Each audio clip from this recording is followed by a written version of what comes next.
ध्यान से जानते होंगे, आसपास आपके साथ होता जरूर होगा। अक्सर पेशेंट ये कंप्लेन करते हैं कि उनको कब्जियत हो गई। अक्सर लोग ये कंप्लेन करते हैं कि उनको एसिडिटी हो गई। कारण क्या है? आजकल खाने का समय किसी का निर्धारित नहीं है। जब आप सही समय पर भोजन नहीं करेंगे तो आपका भोजन ठीक से नहीं पचेगा, और जब नहीं पचेगा ठीक से तो क्या होगा? एसिडिटी। क्यों? क्योंकि जब आपका भोजन करने का समय था तब आपने भोजन नहीं किया। उस समय क्या है?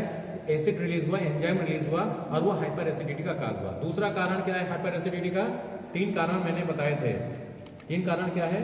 हरी, वरी, कड़ी। हरी मतलब आप जब जल्दी जल्दी भोजन करते हैं, वरी मतलब जब आप चिंता बहुत करते हैं, और कड़ी का मतलब हो गया जब आप मसालेदार तीखी चीजें ज्यादा खाते हैं। ये तीनों चीजें क्या करती हैं? एसिडिटी को बढ़ाने का काम करती हैं। ठीक है, वो हाइपर एसिडिटी इसलिए हो जाती है। और हम आयुर्वेद में इसे क्या बोलते हैं? अम्ल पित्त। इस रोग को आयुर्वेद में क्या बोला जाता है? अम्ल पित्त। और ये अम्ल पित्त जो है, कई बार जब ये कंटिन्यूअस बना रहता है तो ये घाव कर देता है, अल्सर बन जाता है, जिससे गैस्ट्रिक अल्सर और या पेप्टिक अल्सर भी कहते हैं।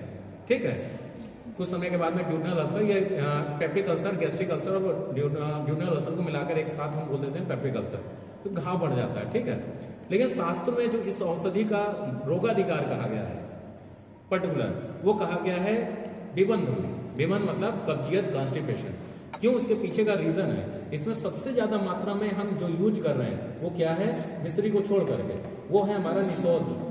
और निषोध क्या होता है पता है आपको? निषोध सुख विरेचना नाम श्रेष्ठम, यानी आराम से मल को बाहर निकालने का काम ये करता है निषोध है। तो यानी हमने करीब 440 ग्राम हम निषोध यूज कर रहे हैं। ठीक है, तो उसके पीछे का कारण यही है कि एक तरह से देखा जाए तो ये विरेचन कराता है। और हमको पता है यदि पित्त बढ़ा रहेगा तो पित्त की संशोधन चिकित्सा क्या है? विरेचन। पित्त हमारे शरीर से बाहर कैसे निकलेगा? मल के रास्ते ही निकलता है। तो यदि हम पित्त को बाहर बढ़े हुए पित्त को बाहर निकाल देंगे तो अम्ल पित्त डाउन हो जाएगा।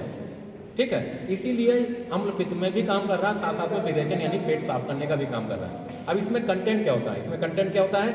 सबसे इंपॉर्टेंट चीज त्रिफला, जो आप लोग जानते हैं। त्रिफला में क्या क्या है? आप इधर देखिए, हरित की, बहेड़ा, आंवला। ठीक है, ये त्रिफला है। इसी में त्रिकटु पड़ा रहता है। आप देखिए, पीपर, काली मिर्च, सौंठ। ठीक है, ये सब हम 10 ग्राम में लिए हैं। आप इसमें छोटी इलायची डालते हैं, नौसादर है, इसको बीट नमक भी बोला जाता है, इसका उपयोग किया जाता है। इधर आइए, ये सारे कंटेंट कितने हैं? सब 10-10 ग्राम के हैं। ये 10 ग्राम, ये है नागर मोथा। नागर मोथा आपको पता है ना? नागर मतलब अदरक होता है, नागर मोथा। साइप्रस रोटेंडस, ये मैंने बताया था गेहूं के खेतों में पाया जाता है साइप्रस रोटेंडस। इसी जड़ में एक गुण और होता है कि ये वायरल लोड को भी कम करता है। इसलिए आजकल हम लोग हेपेटाइटिस में भी इसका उपयोग करते हैं। कई मार्केट में बड़ी कंपनियां Li52HB नाम से बनाती हैं इसको, जो हेपेटाइटिस बी में बहुत अच्छा। ये तेज पत्ता है, ये भी 10 ग्राम। तो ये बाइबिडंग है। बाइबिडंग में इसका उपयोग क्यों करते हैं? ये हम लोग एम्बलिबा राइब्स नाम है इसका, बॉटिकल नेम। इसका उपयोग किया जाता है खास तौर पर, ये कृमिक में होता है। कृमिक मतलब पेट के कीड़े को मारता है, दीपन होता है, पाचन होता है, ये सारे काम करता है, लेकिन विशेष तौर पे कृमिक में। और आपको बता दें, यदि पेट में कीड़े हैं तो ये औषधि आप हम दे देते हैं तो कृमिक ने भी करेगा, और वो कीड़े यदि मर जाएंगे, उसके अंडे वगैरह बचे रहेंगे, वो विरेचन के साथ बाहर निकल जाएंगे। यानी बहुत अच्छी दवा। अभिपत्ति का चूर्ण को हम दोनों में यूज कर सकते हैं। ठीक है, तो हमने ये सब क्या किया? लिया 10-10 ग्राम। और ये 10 ग्राम इसका लिया है, ये कितने कंटेंट है? लगभग 11 कंटेंट हो गए। काउंट करो, ये कितने हो गए? 3, 2, 5, 3, 8, 3, 11। ये जो 11 कंटेंट है, इसी के बराबर हम कितना ले रहे हैं? लौंग 110 ग्राम। ये 10 ग्राम ऐसे हो गए, इसी के बराबर हमने लौंग लिया। इसका 4 गुना निषोध लेते हैं, निषोध की जड़ 440 ग्राम, और इसका 6 गुना मिश्री 660 ग्राम। ठीक है, और इसको हम बारी बारी से पीसेंगे। पहले यवकूट करेंगे, यवकूट करने के बाद में मिक्सी में डालकर पीसेंगे, कपल छान करेंगे, उसके बाद मिक्स करेंगे। ठीक है, एक साथ सबको। और ये फिर हम आगे बताएंगे कि औषधि कहाँ कहाँ उपयोग कर सकते हैं, कैसे उपयोग कर सकते हैं। आप बोर्ड पे आएंगे। निषोध की जड़ क्या करती है? निषोध की जड़ अभी मैंने बताया क्या है। निषोध को त्रिवित भी बोलते हैं। त्रिवित क्या है? सुख विरेचना नाम श्रेष्ठम, यानी विरेचन कराने में सब श्रेष्ठ होती है। अब नेक्स्ट औषधि यदि मैं पूछूं विरेचन कराने में, तीक्ष्ण विरेचना नाम श्रेष्ठम, यानी जो सबसे स्ट्रांग होती है वो है स्नोही क्षीर। ठीक है, और यदि कहें मृदु विरेचना नाम श्रेष्ठम, तो सर वो, अरे ये नागर नहीं, मृदु विरेचना नाम, अरे ये भी आपने बताया था निशोध निशोष सुख विरेचना नाम श्रेष्ठम, आराम से मल निकालने में सुख विरेचन है।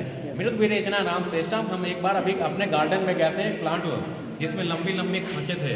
सर वो राज क्षमा करके वो प्लांट जिसका लंबा में निकला था? राज वृक्ष संपाक आरगवद अमलतास, कहा गया है चतुरांगुलों मृत विरेचना नाम श्रेष्ठम। तो उसे चतुरांगुल भी कहते हैं क्योंकि 4 अंगुल पे उसके खांचे होते हैं। उसके जो फल मज्जा होती है उसका उपयोग करते हैं, तो वो आसानी से मृत विरेचन कराने का काम करती है। ठीक है, तो हम नेक्स्ट उस पर पढ़ेंगे बोर्ड पे कि कैसे कैसे करते हैं। सर, ये अरंडवुड का तेल भी तो सर है? हाँ, वो अलग चीज है। हाँ, जो उसका